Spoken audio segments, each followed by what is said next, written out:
Vous écoutez Kadash, la méditation quotidienne de la parole de Dieu pour un peuple mis à part.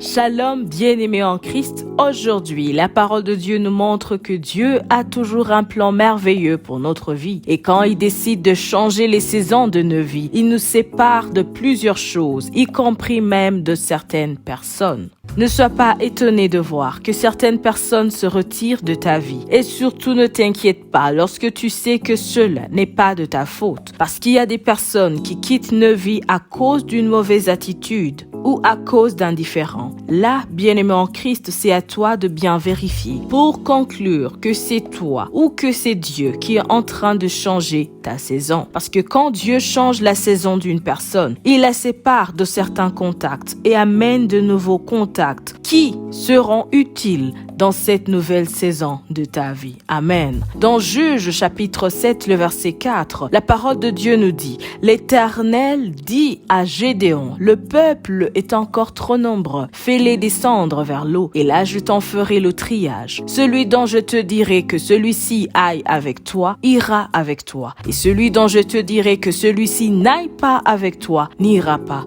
avec toi. Amen. Pour Gédéon, aller avec plusieurs hommes était une meilleure option pour vaincre ses ennemis. Mais Dieu de son côté avait un autre plan conçu d'avance et qui était très différent de celui de Gédéon. Je pense que nous sommes souvent confrontés à ce genre de situation, tout comme Gédéon. Chaque personne se sent mieux lorsqu'elle est super entourée par des personnes qui la soutiennent, l'apprécient ou l'encouragent, n'est-ce pas? Mais lorsque ces personnes t'entourent, tu trouveras qu'à un moment donné, tu ne connais pas exactement les personnes qui t'entourent. Souvent, on distingue plus l'ennemi caché du vrai ami et le vrai ami du partenaire de destinée. Tu peux avoir un vrai ami qui t'aime tel que tu es, qui fait tout pour toi, mais sans qu'il ou elle soit ton partenaire de destinée. Parce qu'un ou une partenaire de destinée n'est pas nécessairement ton conjoint. Plusieurs personnes confondent cela. Qui dit partenaire de destinée parle d'une personne qui croit dans ton rêve, dans ta vision, dans ton projet et qui s'engage à faire tout ce qui est en son pouvoir pour te tenir la main et te faire entrer là où Dieu t'envoie. Alors, lorsque tu as compris le plan de Dieu pour ta vie et quand Dieu met le plan d'action devant toi, tu ne regardes plus en arrière. Tu ne dois pas te laisser distraire par ceux qui te disent que ça ne marchera pas. Et l'erreur que font plusieurs est de devenir ennemis de leurs amis à cause de cela. Parce qu'ils n'ont pas compris ma vision, parce qu'ils ne sont pas pour mon projet, ils sont devenus mes ennemis. C'est faux. Ton ami a le droit de te partager sa pensée sur ton projet, puisque c'est ton ami. Mais le fait qu'il ou elle ne le comprend pas comme toi ne veut pas dire qu'il ou elle est contre toi.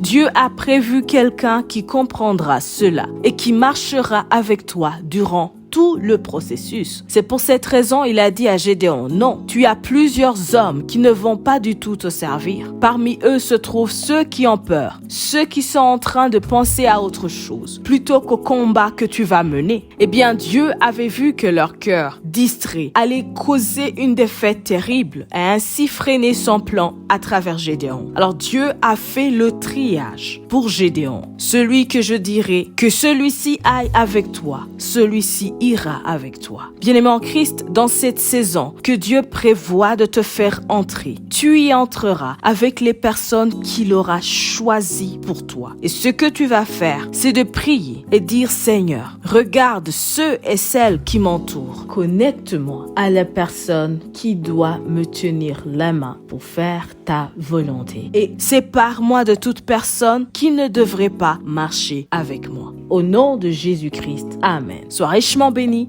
Shalom. Vous écoutiez Kadash, présenté par Marie-Claire. À bientôt.